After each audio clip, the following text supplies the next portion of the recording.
मन की रक्षा करना,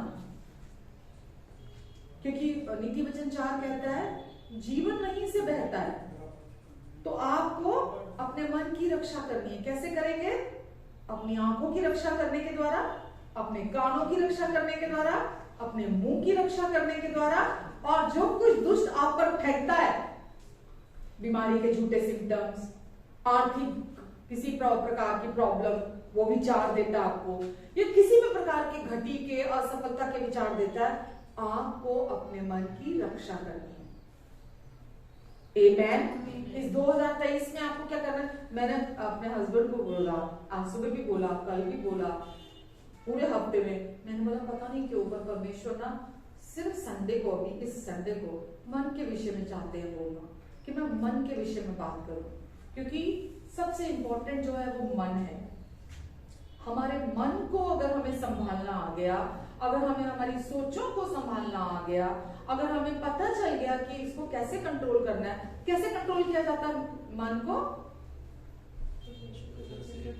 अपनी पहले तो आंखों की रक्षा करने के द्वारा, अपने कानों की रक्षा, कि आप क्या सुनते हैं, आप क्या देखते हैं, आप अपने मुंह से क्या बोलते हैं, क्योंकि जब आप मुंह से बोलते हैं बातें नेगेटिव, आप अपने मन में बीज बो रहे होते हैं। जब आप मुंह से बोल रहे होते हैं तो आप अपने मुंह में, आप परमेश्वर के वचन के अनुसार बोलते हैं तो आप अच्छे बीज अपने मन के अंदर, हृदय की भूमि में बो रहे होते हैं। जब आप नेगेटिव बोल रहे होते हैं तो आप नकारात्मक शब्द अपने अंदर बो रहे होते हैं, अपने मन के अंदर।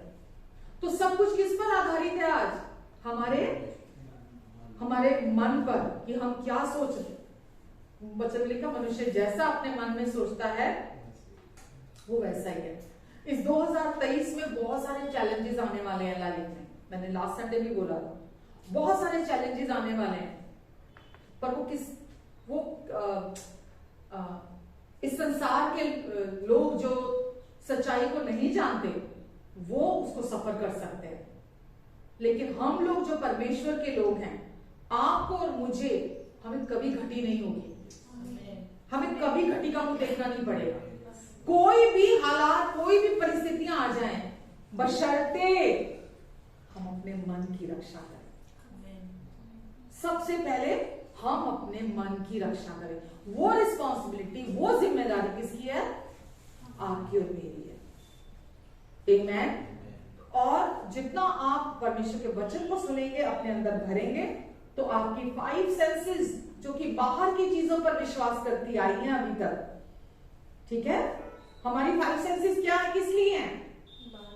बाहर की चीजों को देखने के लिए, सुनने के लिए, महसूस करने के लिए, चखने के लिए, सूंघने के लिए, बाहरी चीजों को। तो जितना आज तक हम डिपेंड होते आए हैं हमारी बाहरी ज्ञान इंद्रियों पर, कि हम बाहर की चीजों को देखें, बाहर की, जैसा कि हम कई बार बोलते किसी के लिए प्रार्थना करते हैं, ठीक है आपको कैसा लग रहा है? नहीं, अभी ठीक नहीं हुआ। क्यों? क्योंकि वो अभी भी अपने सेंसेस से महसूस कर रहा है उस चीज को। लेकिन विश्वास क्या है? वचन में लिखा है पतरस में, उसी के कोड़े खाने से तुम चंगे हुए। उसी के कोड़े खाने से तुम चंगे हो चुके हो, हुए। तो ये सच्चाई है जो आपके मन को पता होनी चाहिए, कि उसके कोड़े खाने से मैं चंगी हो चुकी हूं। तो अब जब नेक्स्ट टाइम सिम्टम आएंगे बॉडी में, तो आपको पता है कि यही सच है कि यीशु ने मेरे लिए सब कुछ सह लिया, और यीशु ने मेरे लिए कोड़े खाए, और यीशु के कोड़े खाने से मैं चंगी हो गई हूं। ये अतीत है, ये पास्ट टेंस है, ये बीत चुका है, ये काम हो चुका है। तो अब जब आप बोलेंगे तो आपका बोलना अलग होगा। अगर आप इस सच्चाई को नहीं जानते होंगे तो क्या यीशु को खाने में चलाओ, यीशु को कोड़े खाने में चलाओ, ये काम नहीं करता वैसे। लेकिन जब आपको वचन से आप देखते हैं कि यीशु के कोड़े खाने से तुम चंगे हुए लिखा है वहां पर, तो आप विश्वास करते कि हाँ, मैं तो 2000 साल पहले ही चंगी हो चुकी हूं। जैसे 2000 साल पहले यीशु ने मेरे पापों को उठा लिया, ऐसे ही मेरे रोगों को भी उठा लिया प्रभु यीशु मसीह ने। तो अब जब सिम्टम आते हैं तो अब आप उसके विरोध में खड़े होते हैं। अब आप सिम्टम के विरोध में खड़े होते हैं और सिम्टम वहां से भाग जाते हैं।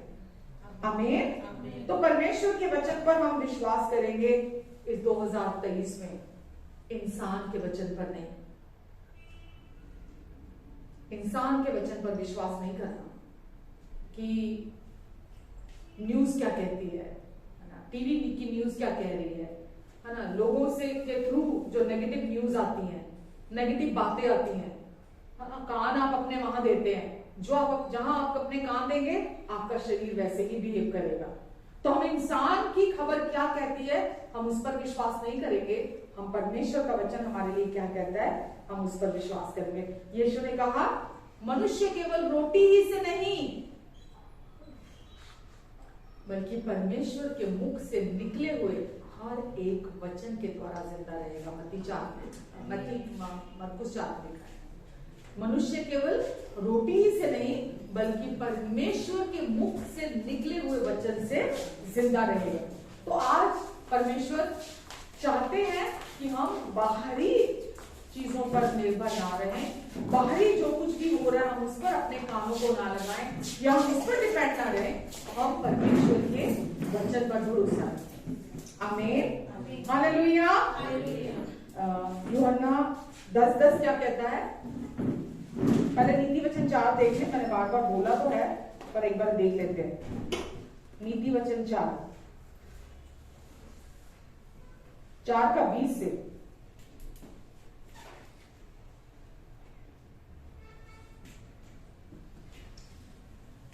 नीति वचन 4 का 20 से।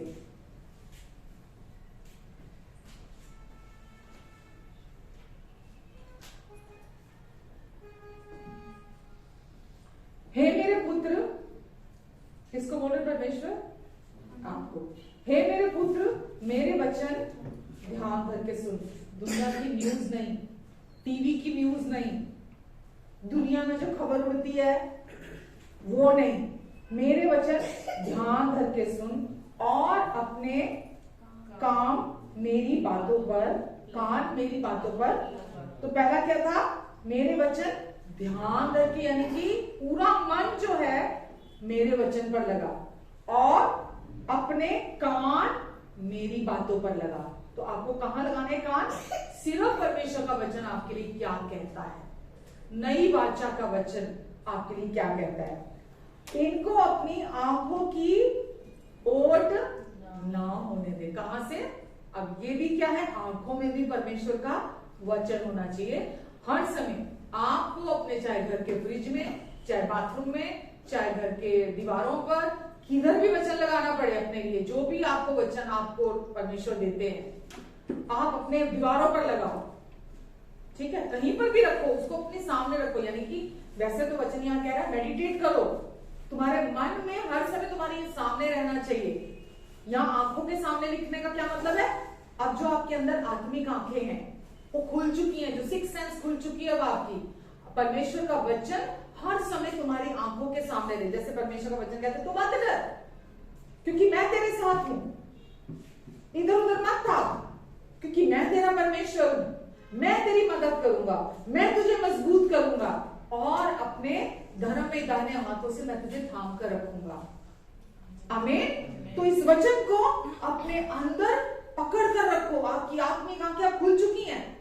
दुष्ट जब आएगा अपने झूठ को लेकर, क्योंकि ये वचन आपने पकड़ कर रखा है, आपके अंदर है ये वचन, तो आप उस वचन का जब वो झूठ लेकर आएगा आप परमेश्वर का वचन बोलोगे। जैसे जब यीशु जंगल में थे, लिखा है कि शैतान यीशु को भरमाने के लिए आया, और शैतान कैसे आया मालूम? वचन लेकर आया, वचन लेकर आया। तो आज लोग क्या करते? अरे फलाना बंदा तो वचन से बात कर रहा था, अरे वो तो वचन से बता रहा था, वो तो वचन से बात कर रहा था।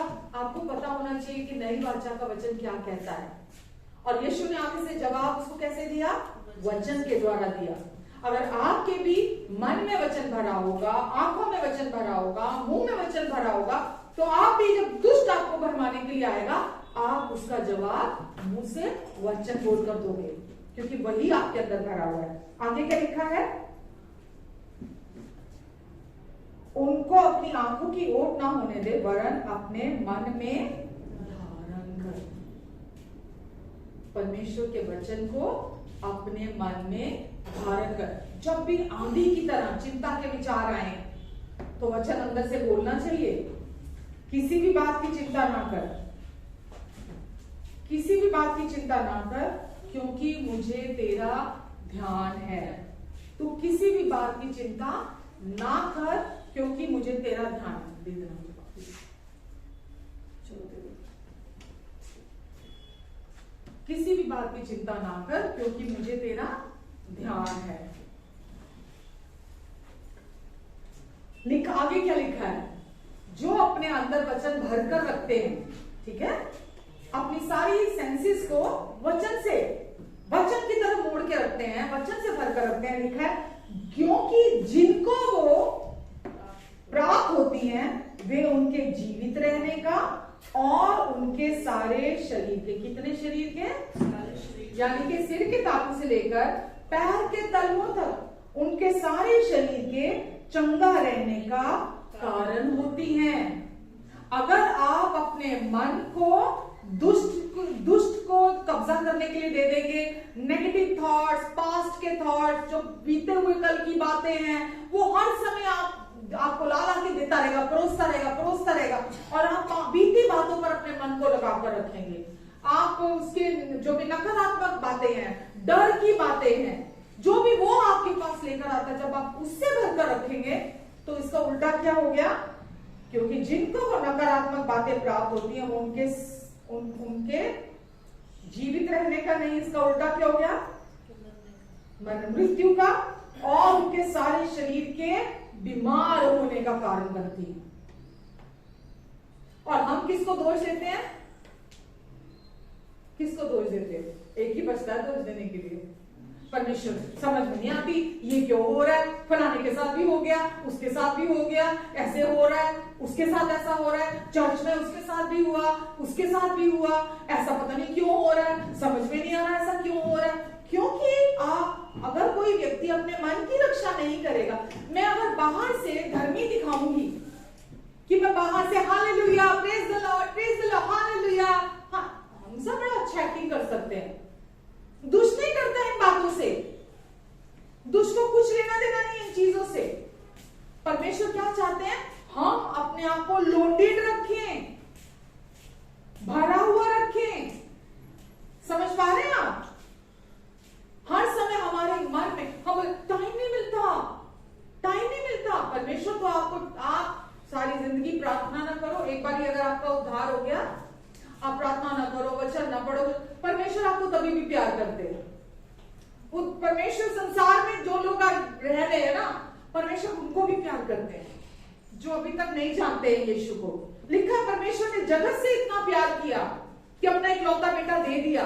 परमेश्वर का प्यार आपके लिए कभी नहीं बदलेगा, कभी कम नहीं होगा, वो कभी नाराज नहीं होंगे आपसे, ये उन्होंने प्रॉमिस किया है। लेकिन आप इस धरती पर रहते हुए, आप इस दुनिया में रहते हुए परमेश्वर की इच्छा के, जो उनकी इच्छा है आपके लिए कि आप वैसा जीवन जिए, आप नहीं जी पाएंगे।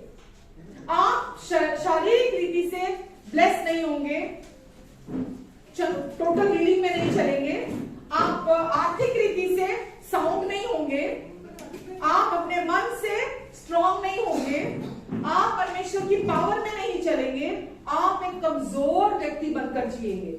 आप समझ पा रहे हैं?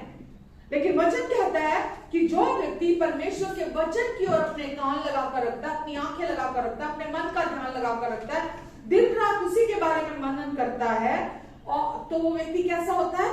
वो पूरी रीति से, उस शारीरिक रीति से, सिर के तालू से लेकर पैर के तलवों तक वो भला चंगा रहता है। आमीन। आमीन।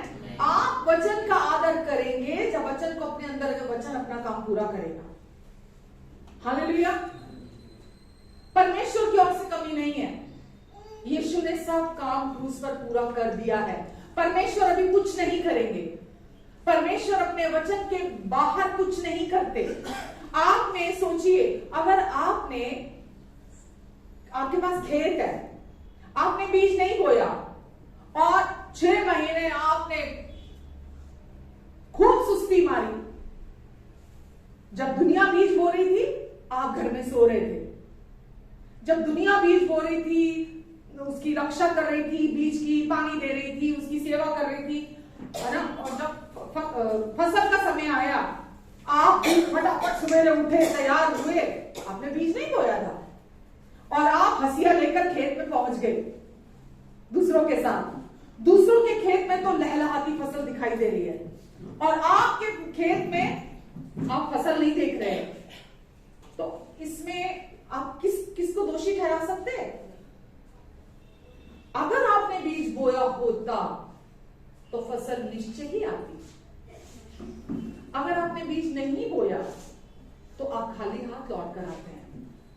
अगर आपने अपने अपने भीतर परमेश्वर के वचन को लिखा है, हे मेरे पुत्र मेरे वचन ध्यान धरकर सुन, अपनी बातें, अपने कान मेरी बातों पर लगा, इनको अपनी आंखों की ओट ना होने दे, वरन अपने मन में धारण कर, क्योंकि जिनको वो प्राप्त होती है वे उनके जीवित रहने का और उनके सारे शरीर के चंगा रहने का कारण होती है। जब आप लोग पता क्या करते हैं, अपने अंदर तो बीज बोते नहीं, सुपरफिशली रिलीजियसली एक होता ना नीति पूरी करना, एक नियम पूरा करना, खाली है ना, कि चमत्कार की इंतजार करना। चमत्कार नहीं होगा बिना वचन के। आप अपने जीवन में चमत्कार नहीं देख सकते। अगर आपने अपने अंदर वचन बोया है, परमेश्वर वचन को ही ब्लेस करते हैं, वचन ही फसल लेकर आता है। तो आपको कहां वचन भरना है? अपने मन के अंदर। परमेश्वर आज कुछ नहीं कर रहे, उन्होंने जो करना था यीशु के द्वारा क्रूस पर पहले ही पूरा कर दिया। आप मेरे साथ निकालना 3 यूहन्ना, वापिस यहां आऊंगी, यहां हाथ रख लेना। 3 यूहन्ना,